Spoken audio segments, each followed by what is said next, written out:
Welcome to another episode of Code Swamis. Do you want to check when was your computer's last boot time, how long your computer has been running, and also do you want to find out how long your PowerShell session has been running? Then this video is for you. But before that, please subscribe our channel Code Swamis for interesting videos like this, and also visit our blog site www.codeswamis.com where you can find blogs around PowerShell and automation. So let's get started. Just clear my screen. Yep. So we have mentioned three scenarios here. First one, which is get your computer's last boot time. Second, how long your user computer has been running.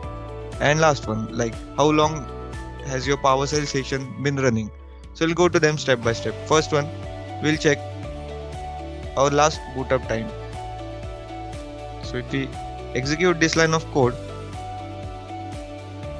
there it shows 30th June 2022 and it also shows us the time at which it was booted.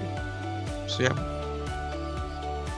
Next we'll check how long your user computer has been running. So for this we'll be using the getDate function. So getDate, if I try to execute only this section over here, then it gives me our current date. So it shows like 14 July 2022 and it also gives the current time as well. So you can check it from here. You can cross verify. So yeah, it gives us the current date and time. So to get more information about this function, you can refer to our video which we created in the past.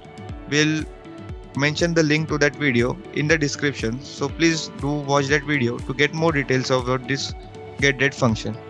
So yeah, coming back to the video, what we'll be doing is we'll subtract the current date from the last boot up date. So let's try to execute this function, this line of code.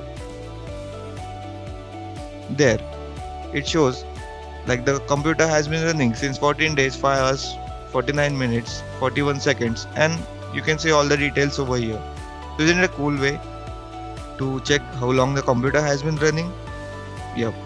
So you can, if you feel like this line of code is bigger, then what you can do is you can initialize a variable over here, which is $last boot time.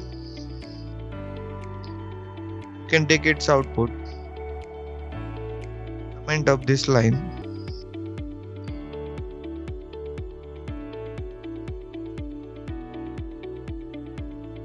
and which is doing the same thing but just reducing the line of code. Execute this, you'll get the same output. Yeah, this is some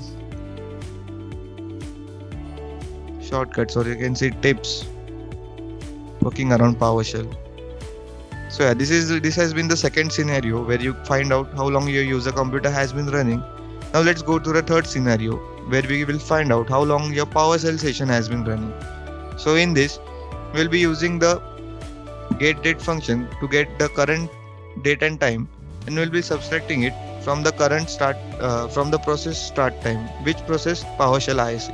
But before that, we'll execute this line, which is get process. Boom. It lists down all the process which is currently running in my laptop. So you can see use handles, npm, CPU's ID and process name as well. So how do we find out the PowerShell session from all these processes running in the background? So for that we use PID, $PID. So if I execute this line, there you can see the process PowerShell ISE and we get all the details of this process. What we'll be doing is we'll be using the start time of this process, and we will be subtracting it from the current date. So what it will do, it will give us the output of how long the PowerShell session has been running. But before executing this line of code, if you want to get more details about get process, then you can refer to the video we created in the past to explain what this function is. So we'll link this, we'll mention the link of this video in the description. You can go and check this video. So yeah, Let's get back to this and we'll try to execute this line of code. There, it shows like the PowerShell session has been running for 4 hours, 9 minutes, some 4 seconds and milliseconds over here. So yeah, that's how we find out how long our PowerShell session has been running.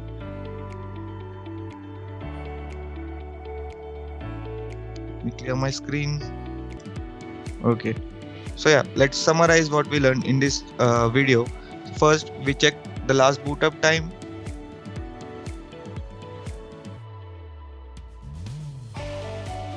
Since it's initialized in a variable, we call the variable, gives us the output. Then we check how long the user computer has been running.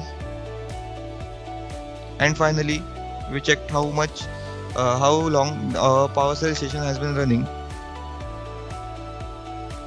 where we passed through all the processes and we picked up the PowerShell IC session and we subtracted it from the current time. So that's how we got this output. So yeah, that's it from this video. If you find it helpful, then please like this video and subscribe to our channel Code Swamis for more interesting videos and cool tips and tricks around PowerShell and automation. Cheers. Bye bye.